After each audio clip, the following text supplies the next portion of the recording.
Quand je parle de partenariat, mon objectif numéro 1 ici, c'est de vous aider à amener des prospects qualifiés. Autrement dit, des personnes qui vont répondre positivement à l'offre irrésistible qu'on va leur faire par la suite.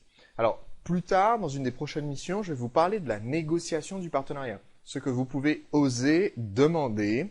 Et je vais vous montrer que tout est une question de négociation. Vous pouvez obtenir des partenariats qui soient très avantageux pour vous, où vous allez récupérer des prospects, beaucoup de prospects, des gens qui sont qualifiés, qui sont intéressants, sans avoir à dépenser une fortune. Le gros avantage du partenariat par rapport à la publicité, c'est qu'un partenariat stratégique comme ceux qu'on va voir ensemble dans cette formation, ça ne coûte rien. Juste un petit peu d'huile de coude pour trouver les partenaires et un peu de salive pour pouvoir discuter avec les partenaires en question. On reparlera donc de la négociation et de comment ça fonctionne un petit peu plus tard. Pourquoi est-ce que je vous ai demandé de faire une liste d'au moins 3 fois 10 prestataires, 10 entreprises? Pourquoi cette liste de 30 partenaires?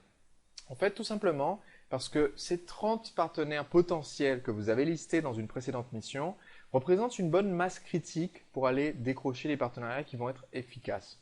Il faut un certain volume pour avoir un effet positif quand on va chercher des partenaires. C'est ce que j'appelle la loi des 30. Alors, j'aurais pu vous dire, essayez de trouver un partenaire stratégique. Le problème, c'est que si vous n'avez qu'un seul partenaire stratégique et que cette personne-là, un seul partenaire potentiel, on va dire, et que cette personne-là vous dit, non, ça ne m'intéresse pas, vous n'avez personne vers qui vous tourner, premièrement. Deuxièmement, si vous n'avez qu'un seul partenaire potentiel qui dit oui, mais qui fait rien pour vous ramener des nouveaux prospects, ce partenariat aura été très peu efficace, voire inutile. Donc, la loi des 30 est tout simplement basée sur mon observation. J'ai plusieurs activités dans lesquelles j'ai un certain nombre de partenaires stratégiques, des gens qui m'amènent des nouveaux prospects, qui font une recommandation à leurs clients d'aller voir ce que je propose.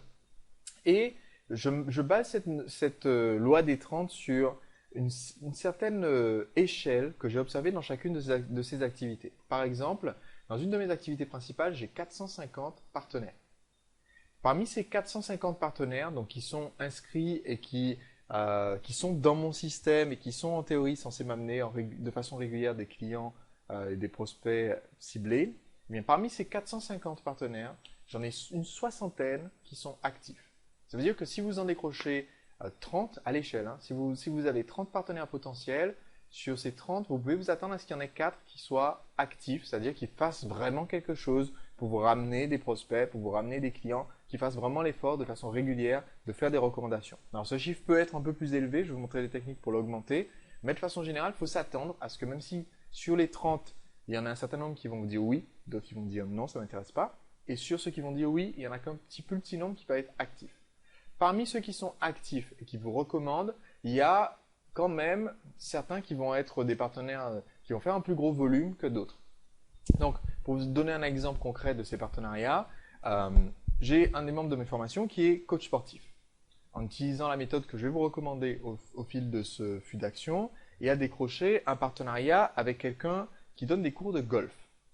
Eh bien, cette personne qui donne les cours de golf, déjà, pourrait être inactive, c'est-à-dire dire oui, je suis partenaire, pourquoi pas, ça m'intéresse de t'envoyer des clients, mais bon, pourrait tout simplement oublier à chaque fois de faire la recommandation ou pas avoir de système en place pour le faire, et donc ça ramène personne. Donc déjà, il faut que ça soit actif. Donc, ça peut être un prof de golf qui va, à chaque nouvel élève qu'il a pour ses cours de golf, lui dire, écoute, je pense qu'en plus, ça serait bien si tu faisais un peu de préparation physique, je te recommande d'aller voir Vincent. Donc là, il devient actif comme partenaire et il devient plus intéressant parce que du coup, tous les jours ou toutes les semaines, il parle à un de ses clients de l'activité de Vincent. Maintenant, le volume de clients qu'il va ramener à Vincent va dépendre du volume d'activité de ce prof de golf. Certains profs de golf, justement, eux-mêmes, de leur côté, galèrent pour avoir un client. D'autres ont un flux régulier parce qu'ils ont déjà une réputation, parce qu'ils sont connus sur le marché, parce qu'ils ont un bon marketing. Et donc, ce que vous voulez, c'est parmi vos 30 entreprises que vous allez contacter, essayer de cibler de façon à en avoir qui vont être actives et de préférence qui vont aussi faire un certain volume. Donc, si vous faites le ratio, sur mes 450 partenaires, j'en ai 15 qui font un gros volume. C'est-à-dire que si j'avais 30 partenaires, alors évidemment, c'est un chiffre un peu arbitraire, mais si j'avais 30 partenaires, j'aurais une chance d'avoir 4 partenaires actifs, dont un qui fait vraiment un gros volume et qui m'amène des prospects qualifiés toutes les semaines de façon très régulière. Donc, c'est pour ça que je vous dis d'en viser 30. Comme ça vous donne le maximum de chances d'avoir au moins un partenaire qui fait un gros volume. Il faut savoir qu'avec un partenaire qui vous amène vraiment un bon volume, ça peut suffire à vous amener suffisamment de clients pour vous remplir votre agenda. Donc, il faut justement réussir à avoir suffisamment de matière sur laquelle travailler. Alors, votre mission maintenant, puisque vous avez listé, c'était dans une précédente mission, si vous ne l'avez pas fait, revenez en arrière, vous allez voir qu'il y a une mission où je vous ai lancé en semaine 1 sur ces partenariats. Maintenant, votre mission d'aujourd'hui va être de créer un tableau en 4 colonnes. Vous pouvez le faire tout simplement dans Microsoft Word. Vous ouvrez Word, vous faites un tableau en 4 colonnes.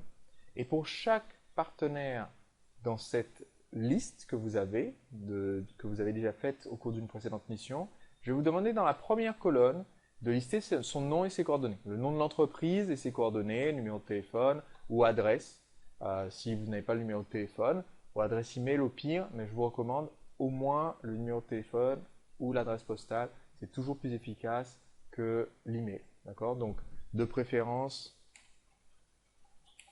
téléphone ou adresse postale. L'email est vraiment le parent pauvre des modes de communication. Donc, au pire, si vous n'avez aucun autre moyen de contact, vous prenez l'email, mais sinon, vous prenez les autres moyens de préférence. D'accord? Ensuite, dans la colonne 2, vous allez lister, pour ce partenaire potentiel que vous avez listé, quel est le produit ou le service qui est en relation avec le vôtre chez ce partenaire. Donc, dans votre liste, si vous aviez, je reprends mon exemple, je suis coach sportif, mon client a besoin, pour travailler avec moi, il a besoin de matériel sportif. Mon partenaire potentiel, c'est peut-être le Decathlon qui est à côté de chez moi, d'accord, ou qui est à côté de mes locaux. Eh bien, ce Decathlon, tous les produits qui sont chez Decathlon ne sont pas en relation avec les miens. Ce qui est en rapport avec les miens, c'est le ballon suisse, c'est le tapis de gym, c'est les haltères. D'accord? Donc, ce que je vous demande de lister dans cette deuxième colonne, c'est quels produits chez ce partenaire sont en relation avec le vôtre pour que vous puissiez cibler vraiment un produit ou un service chez ce partenaire. Dans la troisième colonne, vous allez lister ce que vous pouvez apporter gratuitement aux clients de ce partenaire. Alors, je vais vous donner quelques pistes. Qu'est-ce que vous pouvez apporter gratuitement aux clients de ce partenaire? Vous pouvez leur apporter de l'information, comment mieux utiliser le produit qu'ils viennent d'acheter chez ce partenaire.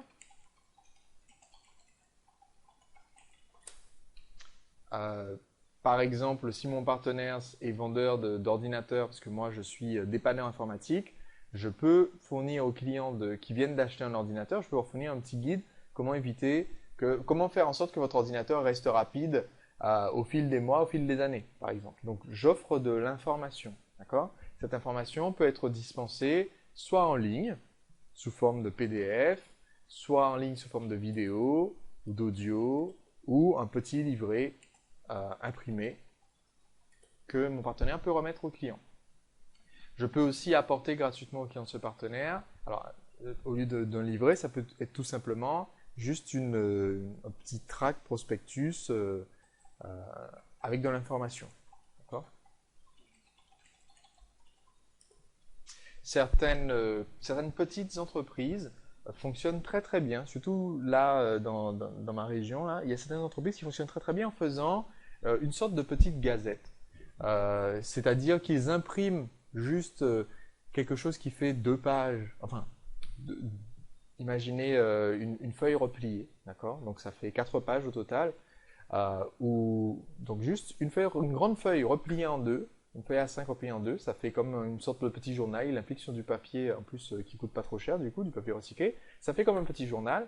Et chez le partenaire, on offre ce journal quand quelqu'un fait l'achat. Et dans ce journal, il y a de l'information, mais évidemment, ce journal, entre guillemets, est un moyen publicitaire pour l'entreprise de faire connaître ce qu'elle fait auprès des clients de ses partenaires. D'accord? Il diffuse ce petit journal auprès des partenaires. Vous pouvez le faire soit sous forme papier, soit sous forme électronique.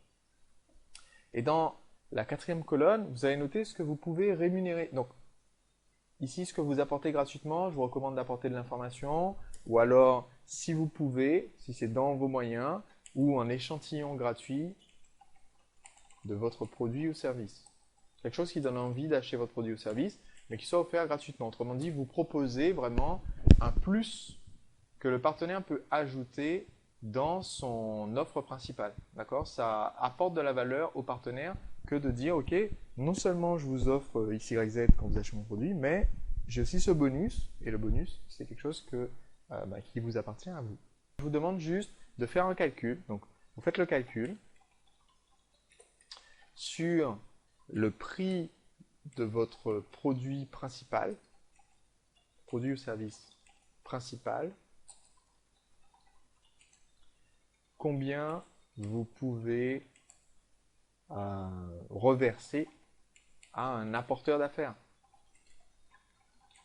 Parce que, faut pas vous leurrer, si vous vouliez vendre votre produit en faisant de la pub, vous auriez forcément un budget pub. Si votre produit vous coûte 100 euros et que vous faites 10 euros de marge, votre budget pub ne peut pas dépasser peut-être 5 ou 6 euros.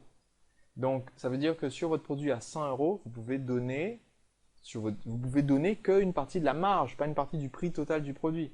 Ça serait dingue pour vous, pour un produit à 100 euros, vous faites 10 euros de marge, vous ne pouvez pas donner 20 euros à votre partenaire. Sinon, à chaque fois que vous faites une vente, c'est négatif. Par contre, si sur votre produit à 100 euros, vous faites 10 euros de marge, votre calcul c'est OK, si quelqu'un m'envoie un client tout prêt, tout chaud, qui tombe directement, voilà, on me le sert sur un plateau, il vient, il dit j'achète, bah, sur le bénéfice que je fais, combien est-ce que je peux reverser? C'est ce que je vous demande de faire dans cette colonne 4. Donc vous le faites pour chacun des 30 partenaires de votre liste